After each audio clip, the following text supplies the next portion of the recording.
बिस्मिल्लाहिर्रहमानिर्रहीम। अस्सलाम वालेकुम काश्तकार भाई। जैसे ही हमारी धान की फसल जो है गोब की हालत में होती है तो हम ये कह रहे होते हैं कि फफूंदी कुछ जहर फंजीसाइड का इस्तेमाल कर दें। हमारे बहुत से दोस्त ये पूछ रहे होते हैं कि धान बिल्कुल हरियाली में है, बिल्कुल ठीक खड़ा है, तो फिर क्यों हम जहर का इस्तेमाल कर रहे हैं। इस तरह से तो हम अपने पैसे भी ज़ाया कर रहे हैं, साथ में इसे भी जहर आलूद कर रहे हैं।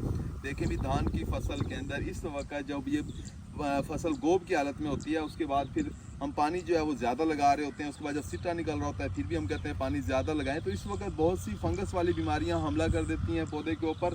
अब ये सिट्टा निकलने के अंदर कोई 5, 6, 7 दिन ले जाता है। उसके बाद सिट्टा जब निकलता है तो निकलने के फ़ौरन बाद पॉलिनेशन का अमल शुरू हो जाता है। जैसे कि आप ये देख रहे हैं कि पौधों के ऊपर आपको ये बूर नज़र आ रहा होगा, ज़रा करीब ला के दिखा दें।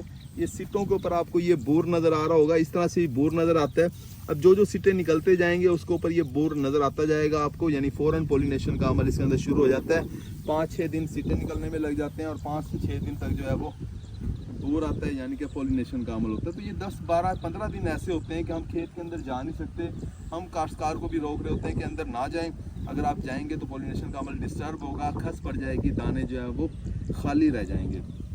अब देखिए, आप जब 15 दिन तक खेत में जा नहीं सकते, खुदा ना खास्ता अगर इस दौरान अगर कोई फंगस वाली बीमारी हमला कर देती है, कोई दाग धब्बों वाली बीमारी है, भूरे धब्बों वाली बीमारी आमतौर पे आ रही होती है, इसके अलावा ब्लास्ट की बीमारी भपका भी आ रहा होता है, अगर वो हमला कर देती है तो अब आप खेत के अंदर जा नहीं सकते। तो इससे क्या होगा कि वो हमारा जो झंडा पत्ता है, जो सबसे बड़ा पत्ता है, वो भी ख़राब होना शुरू हो जाएगा, दूसरे पत्ते भी ख़राब होना शुरू हो जाएंगे।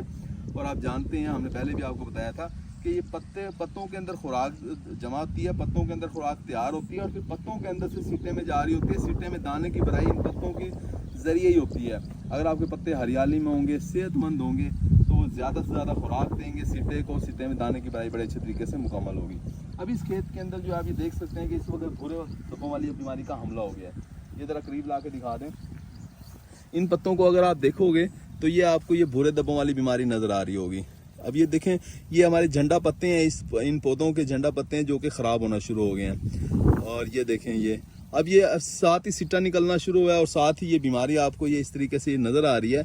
अब देखें, पत्ता जितना ख़राब हो जाएगा उतना समझ लें कि आपकी पैदावार डिस्टर्ब हो जाएगी। अगर फर्ज करें कि ये आधा पत्ता ख़राब हो जाता है तो समझ लें कि आपकी तकरीबन कोई आधी पैदावार आपकी डिस्टर्ब हो जाएगी, कम हो सकती है धान की, इस पत्ते की वजह से। क्योंकि झंडा पत्ता जो है वो बहुत ज़्यादा खुराक दे रहा होता है सिट्टे को। अगर झंडा पत्ता ख़राब हो जाए तो आपके सिट्टे के अंदर खुराक जाने का अमल बहुत ज़्यादा डिस्टर्ब हो जाता है, रुक जाता है, पैदावार बहुत ज़्यादा मुतासर होती है।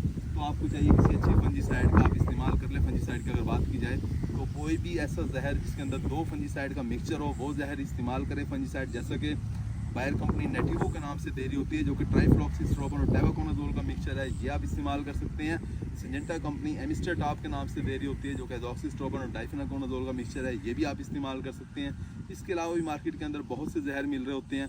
किसी भी अच्छी कंपनी का फंजीसाइड लेके इस्तेमाल कर लें जब आपकी फसल बूटिंग स्टेज पे हो, यानी कि गोब की हालत में हो। उम्मीद है कि वीडियो आपको समझ आ गई होगी। अपना ख्याल रखिएगा। अल्लाह हाफिज़।